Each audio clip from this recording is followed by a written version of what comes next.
Hello, this web meeting. The topic today is practical tips for IBD patients management during COVID pandemic. Next slide, please.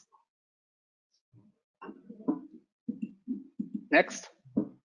I'd like to welcome everyone. Bem-vindos, bem-vindos. Next one, please. I'd like to present myself. I'm Dr. Rogério Sá de Rosa. I'm president of GEDIIB. And I would like to give some information about our meeting. This meeting is a partnership between GETECCU and GEDIIB. We hope the first of many more. The meeting will be recorded and it will be available soon as on GEDIIB and GETECCU websites with subtitles in Portuguese and Spanish. We have the audience from Brazil, Argentina, Uruguay, and Chile. The sequence of this presentation will have 22 questions presented by Dr. Natalia, Dr. Ignacio, followed by answer and debate for Dr. Yamilia and Dr. Iago. Next slide, please. You can send your question by chat, the right pane. During the presentation, there will be a discussion the last 50 minutes. Dr. Manuel and I will select the questions. For Brazilian audience, Dr. Natalia and me will have no financial disclosures. This meeting is supported by IAB, Spain, and Brazil. And I would like to introduce Dr. Manuel Barreiro da Costa, the president of GETECCU, to introduce our speakers and moderators. Thank you and welcome again. Dr. Manuel. Thank you, Rogério. Good night from Spain and good afternoon from Brazil, I suppose, and from all the people from Latam. I'm the president of the GETECCU. GETECCU is the Spanish IBD group. We have a group with nearly 1,000 members, and we have more than 30 years of history. But the most important for us is that we are an IBD group that we would like to have big at the same time close bridges with all the people who works in IBD in South America. And this is the first of a lot of things that we are going to try to do in the next months with all of us. Unfortunately, this is a special situation, and this problem has started before in Europe than in South America, and that's why we have prepared this meeting. I'm going to introduce the meeting. We will have a couple of moderators. One of them will be Natalia Freitas Queiroz, that's an IBD physician for the University of Sao Paulo and member of GEDIIB. And the other co-moderator will be Dr. Ignacio Marín Jiménez from Gregorio Marañón Hospital in Madrid. And he's member of the board of GETECCU and is part of the teaching and is one of the directors of the residence course in GETECCU. And we have two presenters. Both of them are members of the board of GETECCU. Yamil Zabana, she works in a hospital in Catalonia in the Mutua de Tarrasa, and she's the secretary and also the research leader of our GETECCU group. And the other presenter will be Iago Rodriguez Lago. He works in the Basque Country in Bilbao in Galdacao Hospital, and he has been since last year the leader of the young GETECCU and now is part of the board of GETECCU. All of them are people that have been working in the last 2 months with a lot of patients with COVID and IBD, and I think that it will be a very interesting meeting. Thank you very much. I give the word to Natalia and Nacho. Next slide. Hi everyone. Hi everyone. Can you hear me? Yep. Yes. Hi everyone. Can you hear me? Mm-hmm. Hello yes. everyone. Is Good that afternoon okay, and Pedro? good night. Hi. Hope you are all safe and well. Thanks for the kind introduction and thanks for. I'm sorry. Okay. Thanks for the kind introduction, and thanks for inviting me to moderate this debate today. This is a huge initiative between GEDIIB and GETECCU, and I deeply hope this is just the first of many, many more collaborations to come. So let's go to the questions. The first question addresses the rearrangements some hospitals may implement in order to prepare to the high number of admissions due to COVID-19. I have some colleagues who have been redeployed to the front line, and I'm the backup list, so this question also suits me well. Yesterday, you were an IBD specialist. Next month, maybe. But today, are you a COVID physician? Yeah, Millie, please answer us. Next slide, please. Hi, everyone.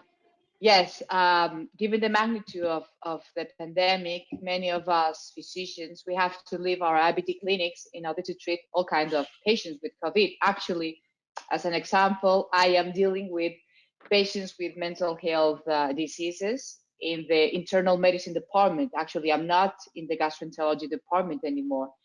So this has meant for all of us a big challenge that has required that we physically relocate and that we have to learn from previously unknown pathology, not only COVID-19, which is a known pathology for everyone, but something quite different from gastroenterology and from IBD. But one word, one phrase that really keeps me going, and I want to share with you that it's based on the experience of our Italian colleagues.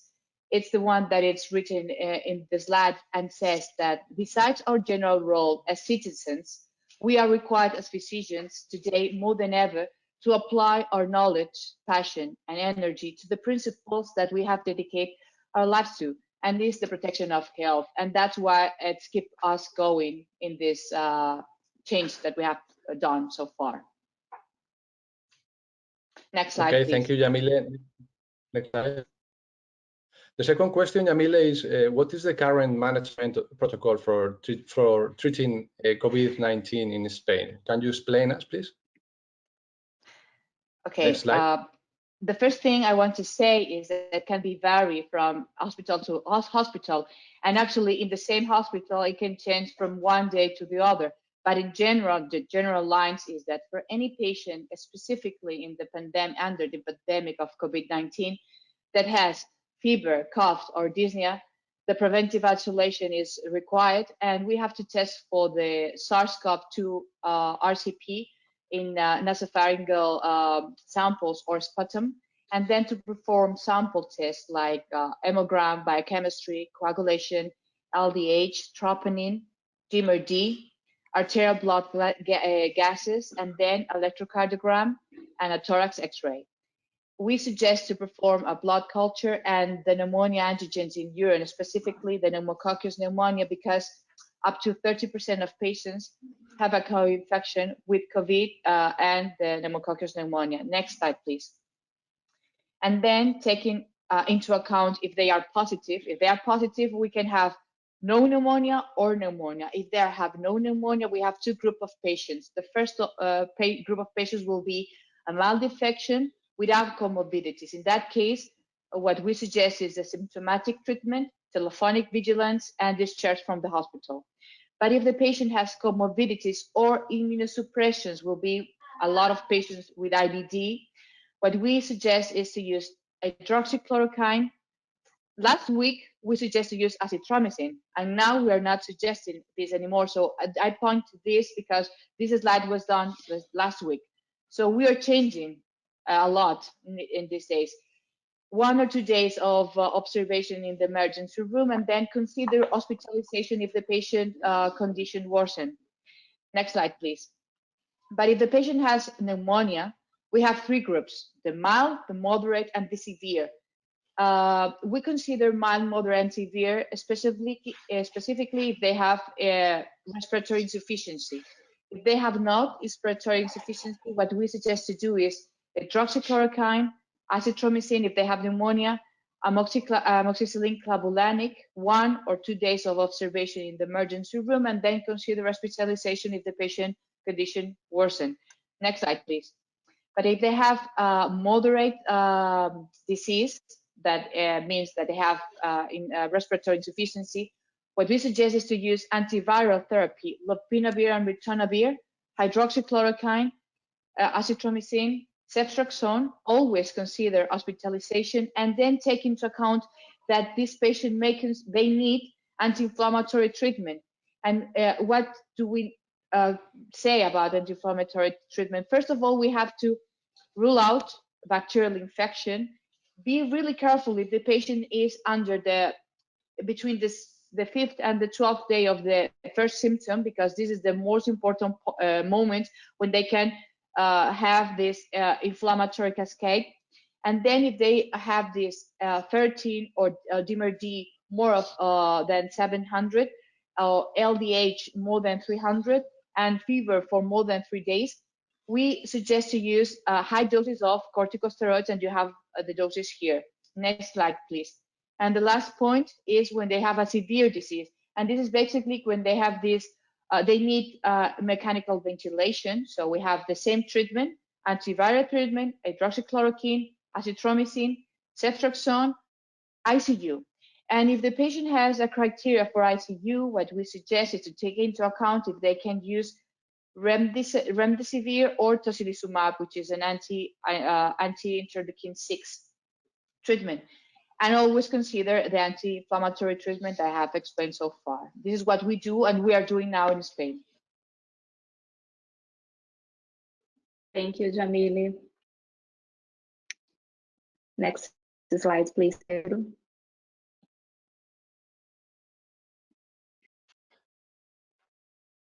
The third question refers to the risk of COVID-19 in IBD patients, irrespective of their treatment.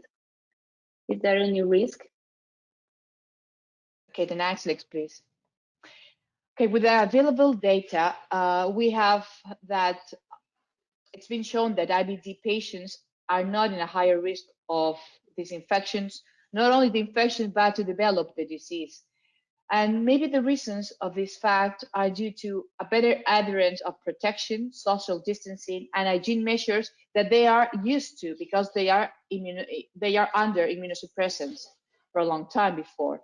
And it can be also because we are underreporting asymptomatic cases. And it can be the case if we are taking into account SARS-CoV-2 cases, but we're not taking into account SARS-CoV-2 cases because we don't know this. What we know is patients with the disease of COVID-19, and it looks like the numbers between IBD patients and patients without IBD are the same. So we cannot say that our population has a specifically higher risk of the disease. Okay, next slide, please. Now, Jamile, is there a risk of severe COVID-19 in our IBD patients? Okay, the next slide, please. One thing is the risk of the disease, and the other risk is the risk of a severe COVID disease. What it seems like our patients have not a worse risk, irrespective even for the treatment. And we have to keep in mind a really very important topic is that our patients tend to be younger than the general population. And what we know now is that one of the main risk factors of COVID morbidity and mortality is the age. So our patients are younger, so maybe because of that we have a lesser worst COVID-19 disease in our patients. These informations come from the SECURE registry, which is a descriptive registry worldwide, and more or less we have almost 500 patients, almost 500 from the world, and almost 100 from Spain. And the numbers are almost the same. 30% require hospitalization, 4% require ICU and mechanical intubation, and 3% died. This is a descriptive study, and we have performed a similar study.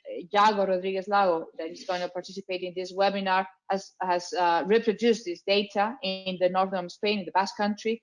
But we need case-controlled studies in order to demonstrate that we really have a different risk factors in the same population. And this is something that GETECCU is going to perform, we're going to begin now, in order to study if we really have a different risk factor, taking into account epidemiological risk and the medication risk that they are using right now.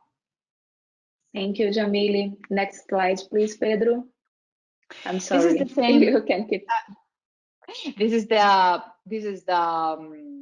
Secure IBD website, and you can see the images, and they're renovating the images almost every 4 or 5 days.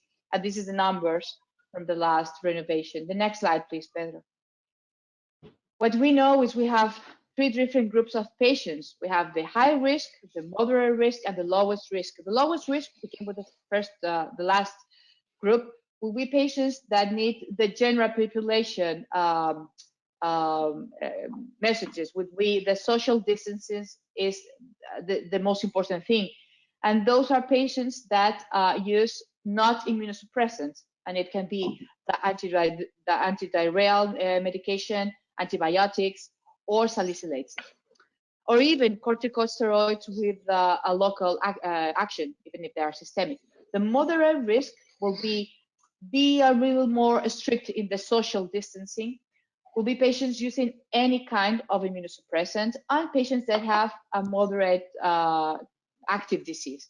And the high risk of patients that we have to protect them, it has to be shielding the group of patients, will be patients who either have comorbidities that can be respiratory, cardiac, hypertension, or diabetes, and they are more than 70 years. And that's why I say that the best or the most important risk factor was the age. Or IBD patients that, regardless age and comorbidities, are under IBD, intravenous steroids that are initiating combo therapy, immunomodulators plus biologics, and they have a moderate to severe flare, if they have a short gut syndrome, or if they require a parenteral nutrition. All of these are patients with a specific risk for any severe infection. So they are considered a specific risk for COVID infection now.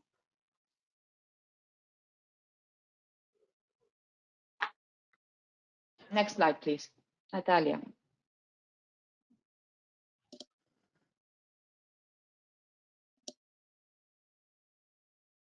Can you hear me? I think we cannot hear Natalia now.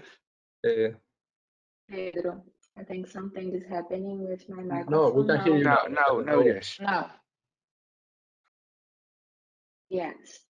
I think that, can you hear me? Okay. Yes. The next question will address the doubts of many IBD physicians is regarding immunosuppression for IBD. Is it a risk factor for COVID-19? Next slide, please. Immunosuppression is a risk factor for a lot of infections, and we know that, but it looks like for COVID, it might be different because it has been shown that steroids, as I show you, because of the treatment that we are giving patients with COVID, irrespective if they have or don't have IBD, steroids and immunosuppressant agents may reduce the immune response to this infection. And we have had experience treating IBD patients actually under anti-TNF, vedolizumab, and ustekinumab under the pandemic here in Spain and in Italy and in China with no adverse events related to immunosuppression. It's been shown that anti-TNF is able to reverse the digestive and systemic cytokine storm in the acute severe colitis that we are used to treat, and in the worst severe cases of colitis induced by checkpoint inhibitors. So this is an example of how modulating inflammatory cascade can help us in order to treat COVID-19. Okay, thank you, Jamil. Next slide, please. Now, Jamile, this is also a very common question between our team. Medication for COVID-19 can be a risk factor for IBD flares? Okay, next slide. First of all, it seems like COVID-19 disease is not a risk factor per se for IBD flares. This is a very important point. Then, a specific COVID or experimental COVID-19 treatment has not been associated so far with IBD flares. We have to admit that we are learning to treat the disease, and we are learning to deal with this microorganism now. But we have to take into account that sometimes we use NSAIDs, non-steroidal anti-inflammatory drugs, in order to treat moderate or mild COVID-19, and they can trigger IBD flares, specifically in ulcerative colitis, and we have to take this into account. This is the only thing that has shown to increase the IBD flares. Thank you, Yamile. Next slide, please. What about the gastrointestinal adverse events of COVID-19 drugs? Okay, next slide, please. The first thing is that always we have to consider that patient experimenting nausea, vomiting, diarrhea, or abdominal pain can be a manifestation not of the treatment, but of the same infection, of COVID-19 infection. They can be patients without pneumonia that have digestive symptoms. We have to rule out C. diff infection always, and we have to take into account that some of the medication can have gastrointestinal effects. Like the antiviral treatment can produce diarrhea or nausea. This is a very frequent side effect, and they can also present vomiting, abdominal pain, and pancreatitis. Hydroxychloroquine, anorexia, nausea, vomiting, diarrhea, and abdominal pain. And azithromycin, as almost all antibiotics, can produce diarrhea. This is what we know. The next slide, please. Okay, now Yamile, this is also quite relevant. We are now starting to use different drugs for COVID, and our patients are still on the classical IBD medication. Are there any potential interaction between these two kinds of treatments? Okay, next slide, please. Yes, they are. They are few significant, not much, but they are significant. We have to take this into account. The first thing I want to show you is this. The Liverpool Drug Interaction Group. You have the address here, and you can consult this website always when you have any doubt of using the treatment with our patients. And they show that, for example, hydroxychloroquine has a moderate risk of nerve damage when using it concomitant with anti-TNF. This is the first thing that we have to take into account. However, we have used anti-TNF and we haven't had any experience with nerve damage, but they have described this. First of all, next, antiviral therapy may reduce, dexamethasone may reduce the levels of these antivirals, and budesonide may increase, and we have to take this into account because, for example, the electrocardiogram effect of the antiviral treatment can be heightened, can be augmented. And azithromycin has not shown any interaction whatsoever with IBD drugs. Thank you, Emil. Next slide, please. Question number 9, in my opinion, is the hottest question of this debate. Do we need to screen for SARS-CoV-2 before starting biological or immunosuppressant therapy? Okay, next slide, please. But this is a question, this is a philosophical question, actually, because we don't know that. We don't know the numbers and we don't have the experience. But this is, I think this is advisable to screen any patient for the virus before initiating immunosuppression. Why? In order to avoid an intense immunosuppression in patients who are positive, combo therapy, we mean, or steroid plus thiopurines at the same time. But we don't know, because we don't know a lot about COVID-19, is we don't know the exact method. So what we advise is that the exact method for such a screening should be decided on the basis of the local policy that can be different from Spain, even from Catalonia or the Basque Country or Madrid, and then, of course, from Spain to Brazil, Argentina, Uruguay, Chile, or worldwide. And it has to be based on the available healthcare resources. And we have experienced that under the pandemic, the healthcare resources are not always available. Okay, thank you, Yamile. Next slide, please. Okay. Now, I performed the question and I will answer also for this. This is a different question. It's not such a specific. We are going to talk about clinical scenarios. Should an IBD patient with COVID continue on steroids, immunosuppressant, or biological therapy during the pandemic? Next slide, please. Here we have 3 different possible cases. The The first one is a 43-year-old woman with Crohn's disease who has just been discharged 2 weeks ago, is still on prednisone, 40 milligrams per day. What should we do, or what we would recommend to do with this patient? I would recommend to taper steroids in a fast way, and consider, of course, this as a very high-risk patient for COVID complication, but you cannot stop steroids just at that time because of the side effects of that stopping steroids at that moment. The second case is a 60-year-old male with UC, pancolitis in remission. He's been treating for a long time with azathioprine at the correct dose. What should we do with this patient? Should he continue with the treatment or not? During the pandemic, not if he is infected, just during the pandemic, our recommendation would be that he should stop azathioprine as soon as a COVID test is positive or high suspicion, but not before that. He should continue the treatment if he is not positive. And the third case is a 35-year-old male with Crohn's disease, colonic and perianal Crohn's disease in remission. He's on combo therapy with azathioprine and adalimumab. And what should we do? If he has a COVID infection, in that case, he should stop azathioprine and adalimumab until complete resolution of symptoms and COVID test negative. Sometimes we cannot perform a second COVID test in our patients, so this decision should be made on clinical evolution of the patient and depending of also of the status of the inflammatory bowel disease. Next slide, please. Question number 11 is regarding how to deal with the patient who is flaring. Should an IBD patient, non-COVID, start steroid, immunosuppression, or biological therapy during the pandemic period? Okay, thank you, Natalia. Now we have also 3 different cases, quite similar, but not exactly the same. The first one is a 40-year-old woman who has Crohn's disease with a mild to moderate flare. How would we recommend to treat this patient?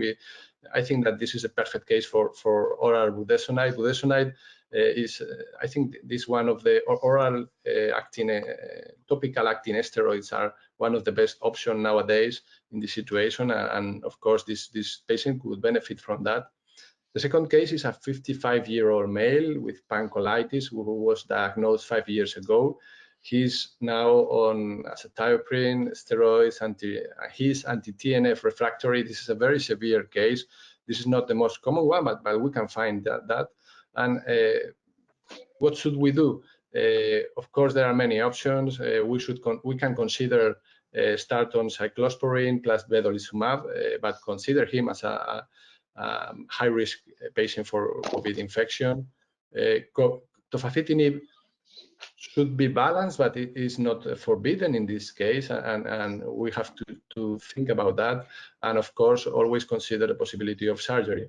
And the last case is a 24-year-old woman with ileocecal Crohn's disease with a mild flare now, and she was planned to start on azathioprine due to a budesonide-dependent course before that. But in this case, we think that the most appropriate approach would be to consider another course of budesonide. Budesonide is a quite safe treatment, and considering that if you start on azathioprine, you have to perform a blood test to check every 2 weeks when you start those treatments. We think that starting another budesonide course would be the best option. Next slide, please. Now I make the question. This is for Yago. Yago, should immunosuppressant or biologics be interrupted or their intervals lengthened during the pandemic? What do you think? So thank you, Nacho, and hello, everyone. I think this is one of the key slides, but some remarks should be made before commenting on this, because this is mostly based on expert consensus. This is taken from the IBD consensus that was released last week, but we have data from some years before that which we need to consider now. I mean, We know that some of these drugs have a higher risk of opportunistic infections, like immunomodulators or anti-TNF biologics, but especially those patients receiving immunomodulators with thiopurines have a higher risk of viral infections. So we don't have data about the risk of these drugs and this specific infection, but we can think that we can extrapolate this data. So probably the drugs with a higher risk of COVID infection can be immunomodulators and anti-TNF biologics. We have also new biologics in the pipeline, like vedolizumab or ustekinumab, and we don't have a really high risk of opportunistic infections with these two drugs. Probably with vedolizumab, we have a higher risk of gastrointestinal infections, but we can consider them probably more safe. But we don't have data regarding this relationship with COVID infection. So as you can see in the slide, the drugs with a higher risk of SARS infection without developing the complete disease, or with the complete disease with the COVID-19, we can see that prednisone at higher doses are the drugs with a higher risk of a worse outcome or acquiring the infection. So during these days and during the pandemic, we should avoid higher doses of systemic steroids. I think this is clear for everyone, but we should also bear in mind that we should treat our patients with the same goals as we were treating it in the past. And another consideration, we will have these doubts when we are seeing our patients, is that should we change the dose of the drugs, or should we change dose interval of the biologics, for example? And this is not currently recommended. So we should keep our patients on the same drugs for now, and we should keep the same drugs and intervals, and we should educate our patients not to change their treatment. Next slide, please. And when treating our patients, we should also consider, and this is taken from the obstetric hospital in New York, and this is related to the topic that was Jamil talking about before. We should know that around 10 to 15% of our patients who are asymptomatic, they will have a positive detection for the virus. So probably we will have patients who are asymptomatic, who are going to start a new treatment, or they develop a new flare or some inspecific symptoms, and we should consider that there's a small proportion of patients that should be in our mind that can be related to this infection and this be subclinical disease in some cases. Next slide, please. So Iago, in the light of your previous consideration, is the moment to stop all combo therapies? So this is in line with the first part of my presentation, and we are all combining our treatments with thiopurines or methotrexate and biologics, but we should educate, and we should also keep in our mind that these patients who are receiving combo therapy, they are going to be patients with a more severe disease, or with a moderate to severe disease activity in the last few months or the last year. And they also have usually a disabling disease with previous surgeries, or also with perianal disease. So the goals should remain the same, and we should keep these patients, these high-risk patients, on this therapy.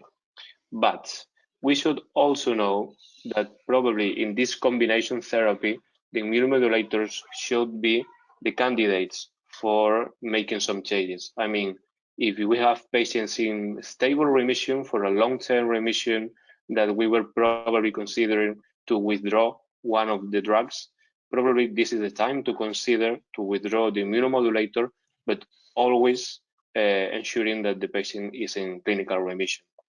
But this is only in an individual basis. This is not a general recommendation, because, as I said, these are usually difficult to manage patients.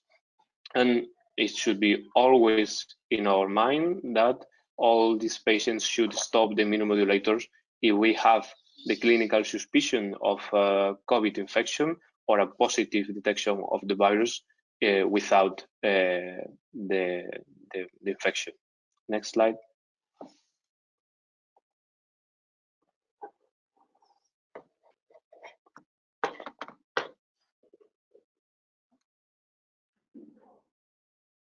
IBD patients with COVID, even the mild forms, be admitted to the hospital? Next slide, please. I think that as a general rule, we cannot recommend to all of our patients with IBD, with the disease, to being admitted to the hospital. In our experience, we have around 15% of patients admitted to the hospital, and this is probably under a bias, because probably in the early weeks of the pandemic, we were admitting more patients because we didn't know the prognosis of the disease. Probably now we are admitting less patients. And with this said, we have to know that there are some groups of variables that we should consider when evaluating the risk of the patient. And I think that these are the risk factors for not admitting a patient. So probably these patients with inactive disease or in clinical remission, with a mild respiratory syndrome, with very good general well-being, and with drugs without a higher risk, these probably are patients that can be managed at home. But this should be always, and we should collaborate with the primary care physicians and with our nurses, and we should keep close contact with these patients in order to monitor the disease, because it can change dramatically from one day to another. Next, please. Thank you, Iago. Iago, and if a patient develops COVID-19, when we should restart immunosuppression or biologics after COVID? Well, this is the next key question. Once we have a patient who has developed the disease and we have the patient under immunomodulator or biological therapy, when we are facing this situation, we can remember our strategy when we are doing preventive medicine with vaccines. So, as you know, if we are giving vaccines to these patients, we should keep an interval of at least 3 to 4 weeks before starting immunosuppressants and before giving live vaccines. So the strategy probably should be similar in this situation. And this means that patients who are positive to the virus without developing the complete disease, they should stop the therapy for at least 2 weeks. And the reason for this is to keep a window to let the patient give us information if he is going to develop overt disease, or he's only a mild infection, or even a subclinical infection with no impact in the patient. And on the other side, we have these patients who develop overt disease with symptoms of respiratory distress in some cases. So we should stop all immunomodulators or biological therapy, and the current recommendations from the IBD, and this is based in expert consensus, I must say, this is only the recommendation to start after the complete symptom resolution, and depending on your local hospital and your capacity, you should, or it is recommended to do a test before restarting. But this is probably not real. This is not real in Spain, I think, and we are not doing that. I think in our practice, when patients in stable clinical remission, we are waiting at least 2 or probably 4 weeks before restarting immunomodulators or biologics, just to ensure that the patient is stable and respiratory infection is going well. Next, please.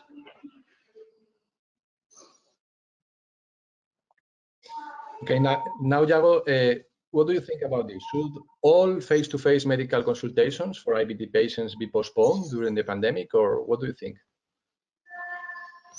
Well, now in my hospital, and I think all of your hospitals, telemedicine has arrived, and we are going to work with telemedicine for the next, not weeks, but months, and we don't know for how long. And we need to include in our practice the phone calls, the emails. In some cases, we need to virtual clinics, but we need to implement and we need to work together as a team in this, because patients are at risk when they come to the hospital in the public transport. So we should and we make all of our effort to avoid patients coming to the hospital when they are stable and they are taking some of them medication with at risk. And this is a work between the nurses, educating the patients, calling the patients in advance. In our hospital, we're calling patients more or less 1 week in advance, just to ensure that they are not coming to the hospital and to give them some confidence about the hospital is prepared and the day hospital is prepared and they are helping us a lot.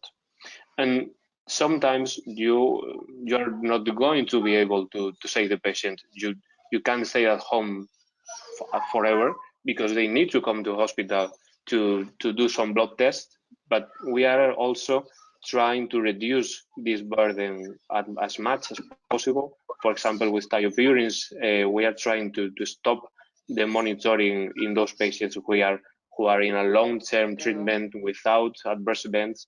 So we are trying to at least delay the blood test monitoring in these patients. But we are, for example, advising our patients with subcutaneous ustekinumab to come to the hospital because the pharmacy does not give us any other alternative. But you need to ensure that these patients feel safe and you have all the circuit and all the facilities prepared for this patient. Next, please. Thank you. The following 2 questions are of ultimate importance. At least at my hospital, all elective surgeries and procedures were postponed or canceled. So what about endoscopy and surgery? Which patients should perform this kind of procedure during the pandemic period? Next, please. So this is similar to the outpatient clinics, and in your hospitals, you will be facing that most, I think probably 90% of your surgeries will be postponed and all your endoscopies will change completely. So only urgent endoscopies should be performed. And this is a very hot topic. Today, this afternoon, was released the IBD guidelines about how to manage endoscopy, and this is what they recommend. So you should only do those endoscopies with patients admitted to the hospital, or those patients with acute severe colitis or new onset IBDs, patients who are symptomatic with a new onset disease, or those patients with a high risk of cancer. Probably these are the 3 scenarios that must be considered for endoscopy today in IBD, and not many more, because we should be preparing for the second phase, let's say, of patients, and probably they will be all postponed. Those patients with screening for dysplasia, for example, they can be postponed later in the year. Next, please. Okay, now, Yago, and what do you think is the role of the specialized IBD nurse during the pandemic? Are they still essential for calls, mails, information? I know that in many South American countries, this figure doesn't exist. In some of them, yes, and maybe in some centers, yes, but not in all of them. But what's your experience, and what can you tell about the role of our IBD nurses now in Spain these days, please? Next, please. So the experience in GETECCU, and my feeling from all you and all the rest of the colleagues in GETECCU is that in our daily practice, the nurses make a complete change in our IBD clinics, and this is crucial now. And I mean, they are receiving hundreds of phone calls from patients with doubts about the therapy, with doubts about the disease, and they are key helping us in our daily practice. There's a recent report from Silvio Danese from Milan, and they describe that during the first days and weeks, they received more than an increase of more than 200% of phone calls from their patients. So you should be prepared for this. And probably in my practice, for example, I used to do a proactive calling to the patients, and this means those patients with that you're more worried about. I mean, those patients who are older, who are in a more aggressive therapy, who have comorbidities, those 10 patients that you have in your mind always. So I'm calling them, I am looking for them, caring for them a lot more, and the nurse will help you a lot. And you should prepare a lot of information, and your society, your national society will help you and should take active activities and active education and help you to prepare for this. And we are also preparing certificates because all of our patients, they have a daily life over the IBD. So they are working, they have high risk works in some cases. So they can work as a nurse or in hospitals or daily facilities. So we have prepared certificates to help them to get a sick leave, to avoid the exposure to patients with COVID, and to remain at home, because they should remain at home, because that's the main prevention for this disease. And we are also with the nurse working in the follow-up of our patients.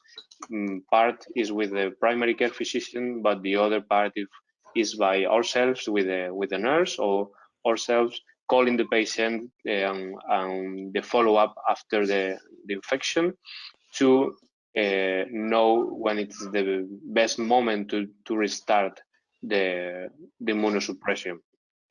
Next, please. And which kind of tips do you have to share with us regarding infusion center or day hospitals? Any kind of screening protocol, rearrangements of seats? What have you done?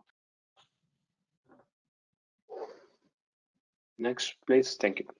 And this was a really fun experience because during the first weeks, we were all talking with each other, and you have some ideas, your colleague has some other ideas. So that was a really nice experience. And this is a mix of all of our experience, because our hospitals are different, so they cannot apply to every hospital. But I think you can get some nice tips for your practice. And this is a common feature. You should all screen your patients when they are arriving to the day hospital, do the infusions. They should get a check for the temperature, and they should be requested about symptoms or travels.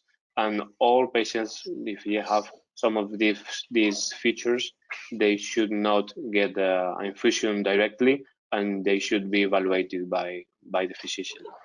And some other tips or tricks, we are usually recommending our patients to avoid the public transport when they are coming to the hospital, because they are patients who are under biological therapy. So we are encouraging them to come by car.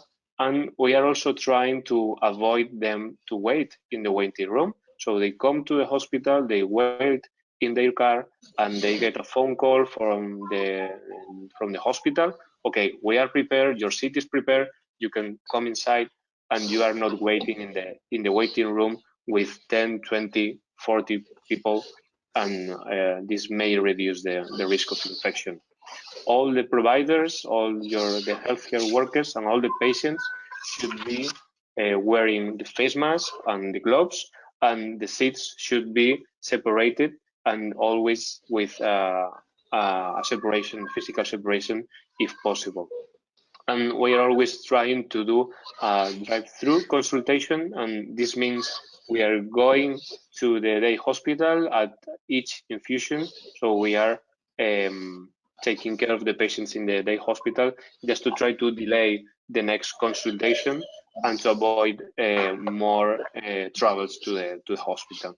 And it was suggested by some societies, and there might be a suggestion from some physicians, but there's no recommendation to switch from IV infusions to subcutaneous infusions in order to reduce the risk of infection. So all patients should remain with their therapy, as this has been reported to be associated with increased risk of flares. So this is not recommended.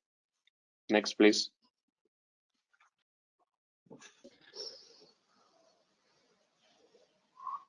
Thank you, Iago. And also, I think a quite relevant point, are there any red flags?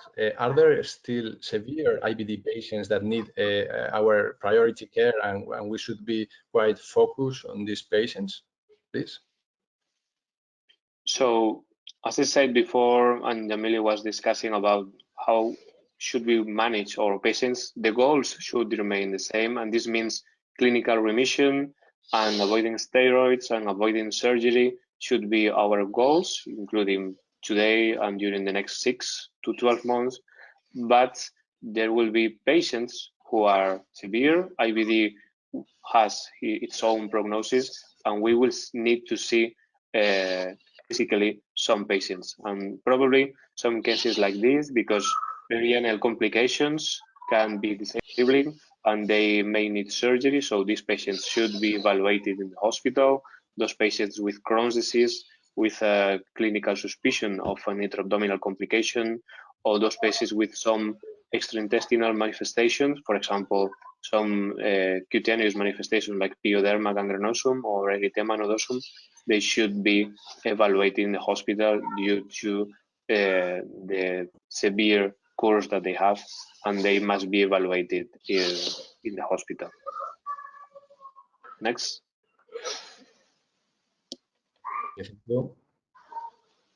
Iago, at GEDIIB, we are trying to be more proactive than possible during the outbreak. Is there any GETECCU initiative on the management of IBD during the COVID pandemic? Some tips you can share with us. Next, please. So we have been working a lot in GETECCU from the research committee, from the communication committee, about how to give the best and the most accurate information for both for our patients and for all the physicians who are taking care of these patients. We have developed some recommendations from our National IBD Society. Yamile was developing them as the research coordinator.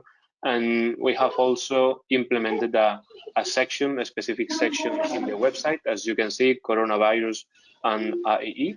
And it was really glad to see that from Brazil you are starting to do a great job from your groups, as this publication that was published almost this week with the recommendations, and you are starting to work a lot in this.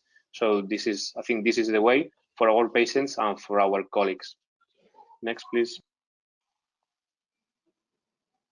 And we have included in our section of coronavirus and IBD, you can see in the top of the slide, you can see we have links to the Ministry of Health, we have links to the recommendation of GETECCU and to the current situation of the infection in Spain.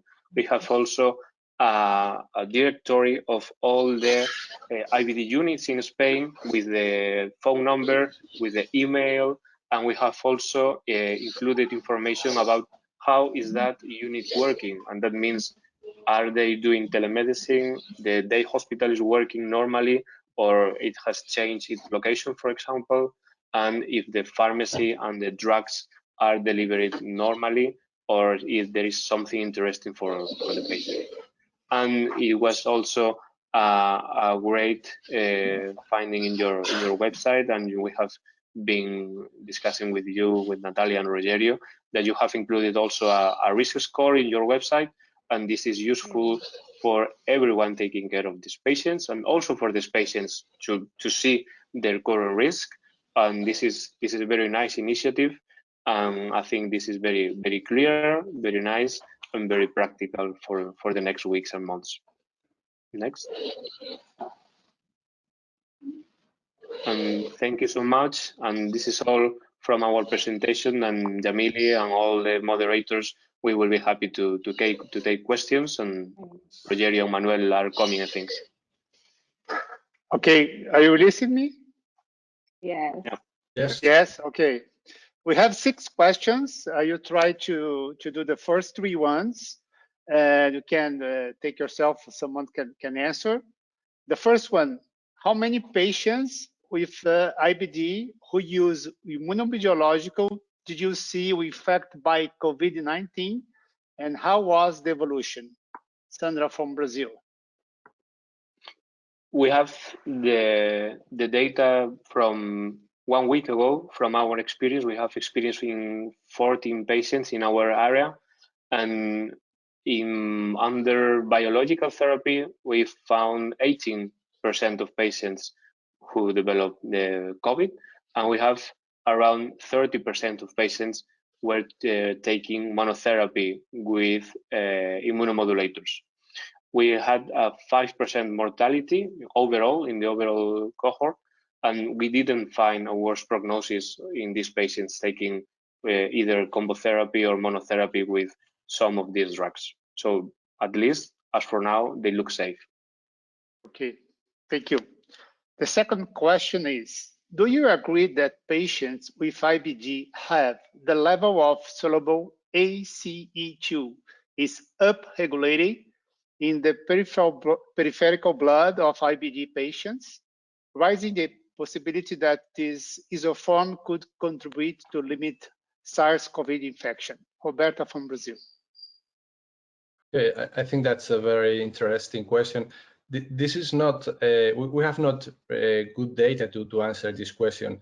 This is just an hypothesis. Our IBD patients have a high level of ICE2 receptors on their intestinal cells, but they also have high levels of ACE2 soluble form. So maybe, and this is just an hypothesis, this higher level of ACE2 soluble form can protect them from the virus to entry into the intestinal or into their body cells. But as I have said before, this is just an hypothesis, and we know very few facts with consistent facts about the pathophysiology of the virus, and most of all in our IBD patients.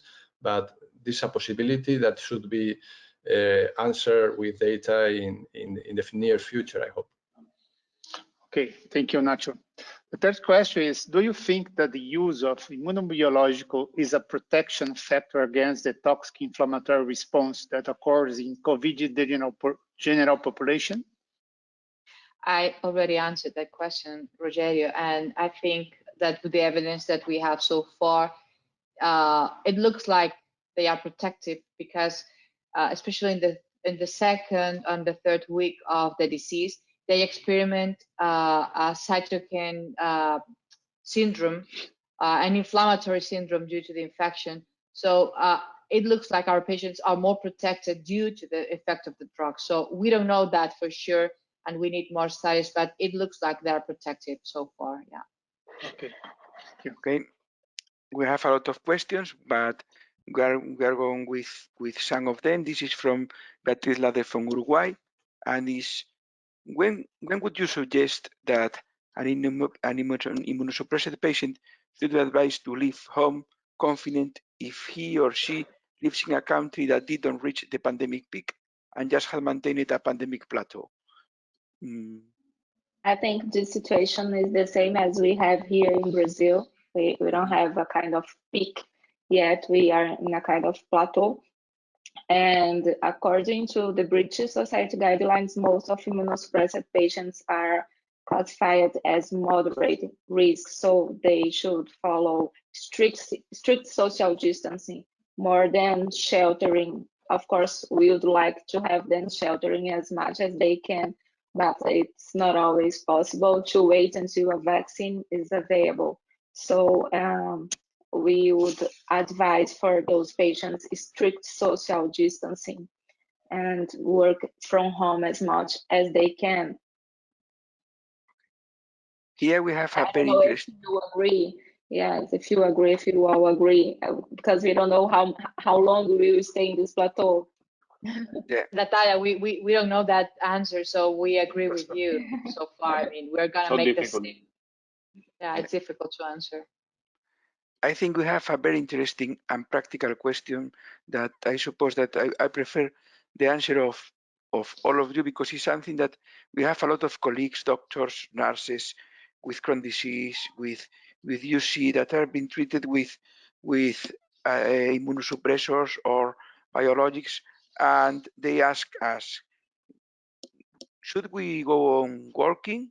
Have to change something? What can you do about? What can you tell us about this question? I think they have to take into account the general risk. I mean, if they are under one therapy, it's not the same that they are under two therapies, and it's not the same if they are under a moderate flare. So I think that being in the first line of the pandemic, working with patients, and we have been doing that, it's risky. So, and if you have a flare of the disease and you have under a severe immunosuppression, I think you should be out from the taking care of patients, because you are you are under a lot of risk. This is my opinion. Yeah, I fully agree with you, Yamile. But in my experience, at least, we have some patients who are also medical practitioners, medical doctors or nurses, and they are on immunosuppressant or biologics. And even though we advise them to try to avoid the first line, but they were the first to move on and to move to the front line. And of course, this is amazing, but these people are incredible. And of course, I think that the most sensible thing is to do what you have said, but this is just a recommendation. And I think that this is the moment for telemedicine to telework for this patient, at least in Spain, with our pandemic situation. Yeah. And do you have some information about endoscopic appearance lesions in the bowel? They are similar to others, different? This is a tricky question because Yeah. of two aspects. First of all, we are not performing, especially in Spain, we're not, and in Italy, we are not performing a lot of endoscopies if they are not of life and death. So we do not know that.